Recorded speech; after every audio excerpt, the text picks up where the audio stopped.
as I picture walking down the aisle towards Will. I think I'm going to like it. We're both quiet on the train. Will's quite a serious man. It's intensely sexy. And when he's nervous about something, he retreats far into himself until that thing is over. An interview, an important meeting, lunch with his parents. Not that he's necessarily got anything to be nervous about tonight, I remind myself, because he is not definitely proposing. On the walk to the restaurant, I observe everything around me closely, trying to take a mental snapshot and remember the little details of this, possibly, but not definitely, momentous evening in our lives. Obviously, if he doesn't end up proposing, then it's no harm done. I'll just forget about how many street lamps we passed and that little dog's yappy bark and the middle-aged woman complaining to her friend about how she just doesn't trust the food in Asda. But if he is proposing, I'll be able to tell our children everything exactly as it happened. We arrive and step into a clear glass elevator that takes us to the 5th floor. It's beautiful in an obvious, chic, modern sort of way.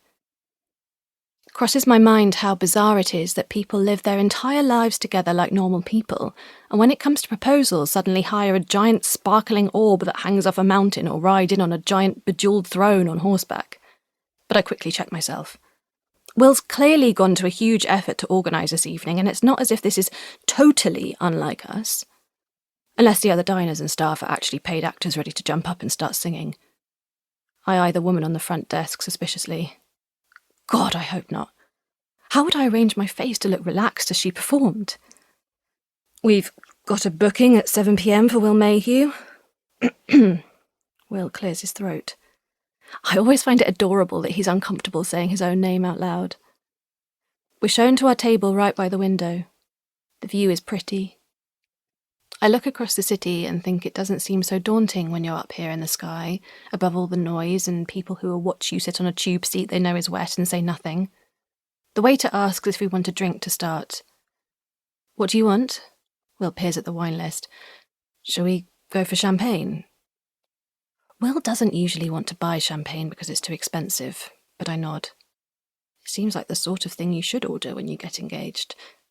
Not that we're definitely getting engaged. Will puts the menu down. He coughs and takes a sip of water. Then his eyes scan the room. It's all right, isn't it? He says.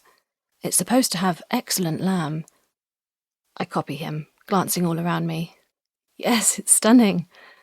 It's not got very welcoming vibes, but it's objectively appealing. You don't like it, Will observes. Oh no! I love it! I panic, worried about offending him on our special evening. I've never been treated so thoughtfully before. This is every girl's dream. The waiter brings our bottle of champagne. He pops the cork to start the celebrations. In that moment, looking at Will and across London, I softened the idea of people doing something out of the ordinary to mark the agreement of binding their lives together forever. When the waiter leaves, Will raises his glass. Cheers, he says, and we clink.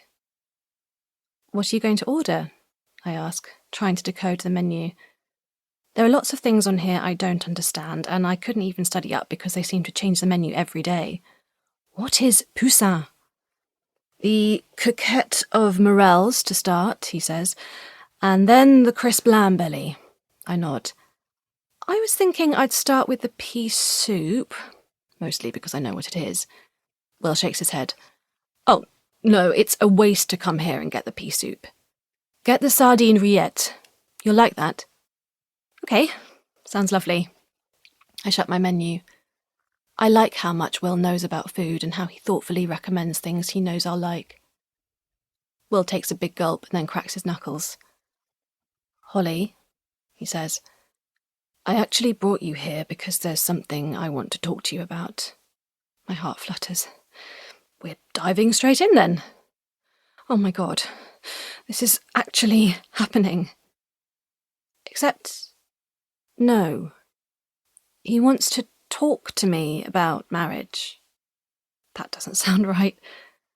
I don't have time to process because he keeps speaking. You know how we've always said we might want to explore the world, maybe learn French, or how you wanted to teach scuba diving? I frown. I might have said those things in passing.